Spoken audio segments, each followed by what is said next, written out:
Now, do you understand why Kim Si-won is missing to this day? Kim Si-won. Si Kim Si-won is dead. Yung isa si Choi Si-won, buhay. Ito dead. Ito alive. Ito yung kinidnap nila sa playground.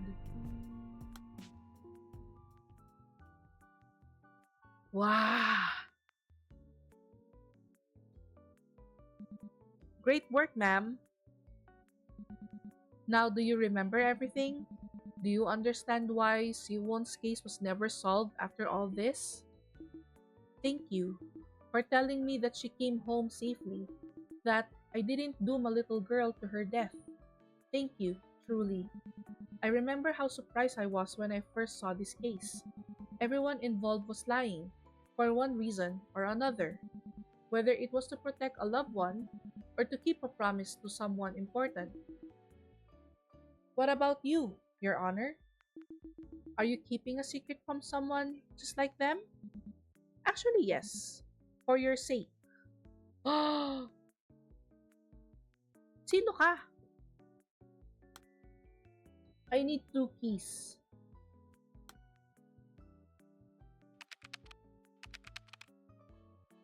Ha! Kulang pa yung... The cold case team doesn't usually take on cases like Si-won's. The police get more than 20,000 missing children reports every year. The cold case team just doesn't have the capacity. One quiet disappearance in a sea of violent unsolved cases. Now, no one would have spared a case a second thought. But I thought I couldn't tear my eyes away. Not when I saw that name. But her name was Kim Seo-won. That's Seo, horse, rhinoceros, and won for origin. Just like me. We're the same age too. Wait, you can't mean... Ma'am, look at my badge. It's me, Choi Seo-won. The missing girl you found. Oh my god!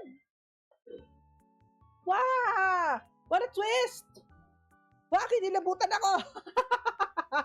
What a twist! What? Sabi niya, kailangan niya ng 2 susi.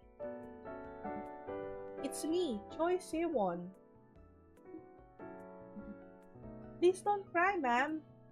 Are you her? Are you really Seo-won? I'm so sorry. I failed you. I failed you completely. Don't say that, ma'am. I'm always be grateful to you. I don't deserve your gratitude. I never found you. That's only technically true. You remember what Kim Seo-won grandmother said, right? Here, I have the copy of her testimony. Senior Inspector John Young visit was the reason I was sent back home. But I was only following protocol. Just doing my job. Ma'am, I'm an adult now, and I know what work is like. No one followed that protocol back in the day, and they still don't. But you were different. You carried out your duties to the letter, even though you could have slacked off and been perfectly covered by paperwork from City Hall. That's the reason I made it back home. After all these years, I tracked down all the people involved in this case, one by one. I spoke with Kim Seo-won's family, my father, my brother, and my dear mother, Yejong. Mother pa rin ang tawag niya kay Yejong. Okay. Everyone asked me to pass on their thanks to you. This isn't my first time visiting, you know. Miss, I turn a blind eye to the suffering of so many people in my career. But you might thank me, but I still... Alright then, let's do this. I'll set aside time for you later. Some time to look back and blame yourself and feel guilty all over. But right now, we're racing against the clock. It took longer than expected to piece your memories back together. This isn't our first conversation, is it? Then you know that my mind is being constantly glitched. What could possibly be more important? That's exactly the reason I need your help before those memories disappear again. Remember Song Min-young, the woman? She was sentenced to 1 year of treatment in institutional custody, wasn't she? Yes, the sentence ended ages ago, but she's still in custody. But how? Once you're institutionalized, you can't be discharged without special approval. And Song Minyoung hasn't been granted a single psychiatrist evaluation. Don't you think she needs our help? Tell me, miss. Does that mean you've forgiven Song Minyoung? This isn't about forgiveness, ma'am.